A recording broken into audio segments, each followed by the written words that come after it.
What's happening? Cody Andre. at Ducati Sanford Yep. here talking about all things motorcycles, Whatever Ducati. we want, right?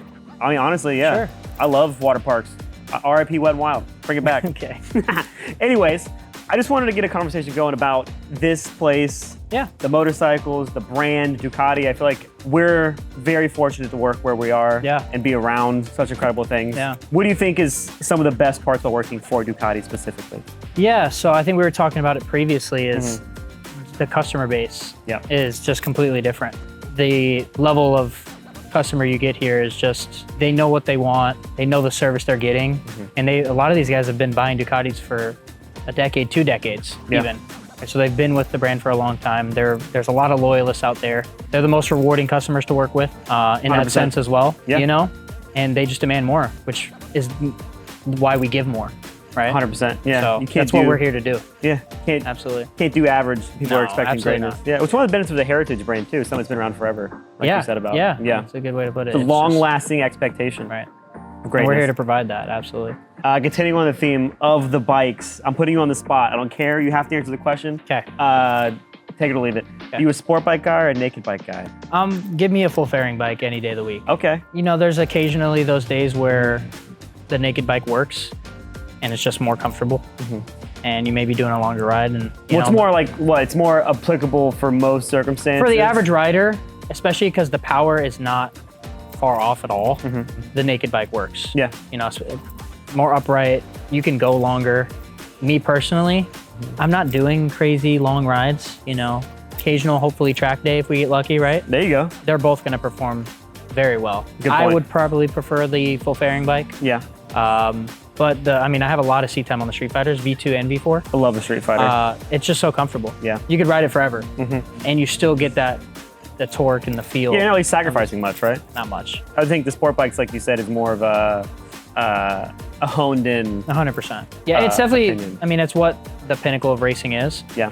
But they also give you that in the Streetfighter. You know, you're just more comfortable. Being that I've had a lot of seat time on both, you just got to give me a scenario, Yeah. and then I can, you know, firmly choose either or. But most of the time, I'm gonna pick the full fairing bike. Yeah. You're a Hannah Montana guy. Best of both worlds. Right.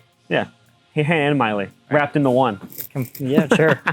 So going back to the customer base and them knowing what they want, what's the last thing a customer said to you that really kind of took you off guard, that you were not really anticipating? I mean, being around it for so long, you kind of hear everything. Yeah. You've heard everything at least once. Yeah. You hear every story from near and far. Yeah. The stories that really stick with you are the guys that they give you the, you know, how much the brand has changed them. That really sticks with you, and it makes you remember why you're doing it, and the service you do have to provide. Yeah. It's almost like you're working for a bigger cause, right? You have this Yeah, umbrella. 100%. You have the Ducati weight, Right. which is not and a bad thing. when they tell you, yeah, like you said, the weight of the brand and Yeah. it carries itself, what you have to provide, because what it's done for everyone that rides them, you know? And not everyone's that way, but there are guys that are that way, and you should provide that level of service to that customer as if they are that way, even if they aren't. Correct. You know? Yeah. I mean, these bikes aren't getting cheaper. For real. Nothing is, I guess. Right. You know what I mean? All right. I always thought it was fascinating. I remember the amount of customers that I would speak to where they would say they were, you know, life changes, situations Right. changes. You get Right. married, you have a kid, Right. you're basically staying inside for however long, and then these bikes Is the help freedom them that they get have. out. Yeah. Yeah. That's a good way to put it, and those are the ones that stick with you. But to your point, I've heard probably everything under the sun, you know. And then you hear the unfortunate ones, guys go down or something like that. But they're always coming back to the brand. Which says is a lot nuts, about it. yeah. You know, whether it's on the track or on the road, they just they need one in the garage, you know, and it speaks a lot about the brand. This is a good one. So as everybody knows, Ducati Dave, the legend, the aura. How did you start working here? What's the story? Is it something you've always wanted to do? What's the... It's definitely something that I've wanted to do for a long time. Seeing him be a part of it and building what he's built, I mean, it's no easy feat, I should say. Heck yeah, man. So he's done a lot for the brand and for our customers, our community here in Central Florida. Honestly, he goes everywhere and people know him. We were at the gym one time and people just know who he is. It's honestly crazy. So yeah. It sounds like hearsay. It's No, really it's not. 100% Literally, true. You can't go anywhere. Wherever. You can't go anywhere without someone knowing who It's Ducati not. Dave is. I was at a bar in DeLand, not too far away, dude's talking about bikes, started talking about motorcycles, and he started talking with the guy who sold a motorcycle. Yeah. He's like, bald dude, Yeah. great guy. And I was like, no way. I was like, it's Dave. He's like, you know Dave. I was like, of course. That's nuts. Everybody knows him. But then he goes, it was a kid, and he was like, yeah, dude, I had no idea about the brand, no idea what it was about. Meanwhile, now it's like my dream bike. This is all I ever wanted was this bike right here, which is incredible. And that's the passion I felt before I was in the business. You see it from the outside and you're like, oh, I wonder where that could be. And then it just drives you to be in it. So he's probably a big reason. Yeah. You know? It's an addictive feeling that Dude, I mean, getting like, involved. like when you're, especially when you're his son, and you're like outside or like you're at a place and like someone goes up, talks to him and it's hype. It's like a little mini cool, celebrity, dude. Yeah, it's exactly what he is. Yeah. So that made me want to get into it. Yeah. I just gotta, if I can be 1/10 of what that is, that's awesome. You know? Been here for a while. You've seen all the bikes. You've sat on all of them. Got to ride probably most of them. What was the first Ducati you remember throwing a leg over that you really kind of locked in? Okay. A monster. And a lot of people can share the same sentiment. That's true. Yeah. It was my first bike I ever really rode and really loved. Was that bike. Yeah. It was a SP, Monster SP. Ooh. So awesome. Bike. Yeah. But you just go up from there.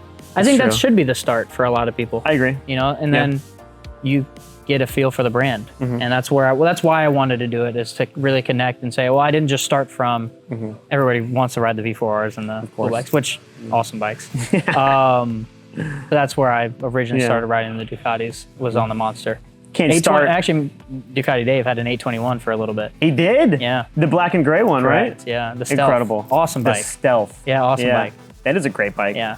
Dang. I also love the SP a lot. Similar story, rode the Monster. You can't start climbing Mount Everest. Come on. You got to walk up some hills first. Right. The Monster's sick. Get familiar with the brand. Well, that's the cool part. Well, then you realize is there levels?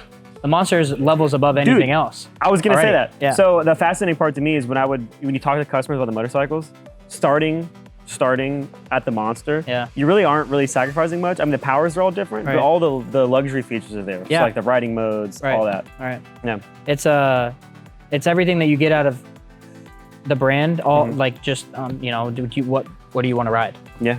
They offer you almost the same in every bike. Obviously with respect to what the purpose is of the bike. Yeah. But you come from anywhere else and you don't get that. Correct. And then you get that in almost every bike. It's like kind of a homogenous, user interface. Yeah, overall. it's the vibe, the racing feel, and the history of it is wrapped into any bike you buy. 100%.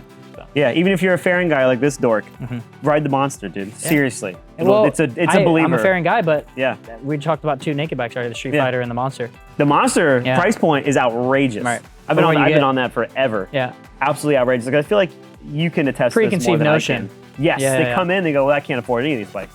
Right. Which is people just walk in thinking, or maybe we're a big dealership, so they're looking at everything here. Oh, I could never. And then I'm like, well, let me walk you through some bikes. Yeah.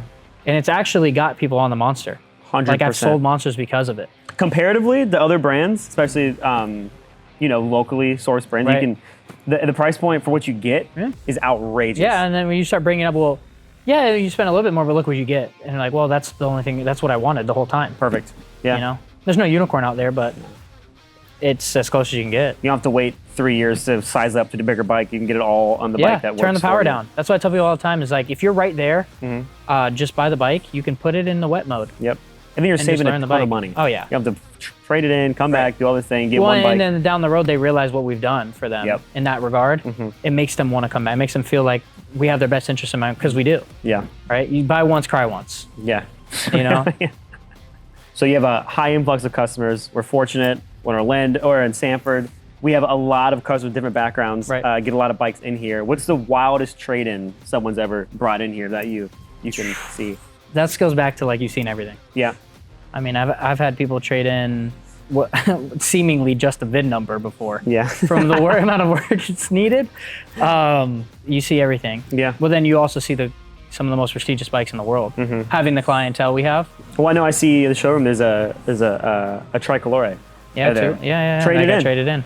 Beautiful, just because you want to bounce around. Right. Just want to try something new. Right. It's a luxury to be able to see all these different kinds of bikes. It's awesome. And so for someone who has rode bikes for as long as you have at a young age. You don't necessarily see upper echelon of bikes until you get here. Yep. Seen every bike, ridden almost every bike, and then What you get kind of here. jades you, right? Because you get a lot of customers come in here, like, I have never seen these ever. And then we feel like, you sell so many of these bikes, yet you don't really see them out. Right. You don't really see them out. You don't understand like the pleasure it is to own one when you're like around them. Well, you get used to it. I should say you become like blind to it. Because I mean, you were here. You've been in and out now. Yeah. You see these Lamborghini bikes. Yep. Most people, like when they walked in and when they saw them in the showroom, they freaked out. Yeah. And for us, it's like, we have you remember though, like that is the coolest thing ever. literally the coolest thing. Yeah. Well, even if you go on test rides, dude, I've been on test rides with I don't know how many people, you as well. Right. Mid test ride, you've not gone more than a half a mile. You get 3 honks, 3 people shouting out. It's a cool bike. Yeah. Yeah. Crazy. Absolutely. Crazy, or like crazy. you'd be at a light. People were like, no way. That's to this day.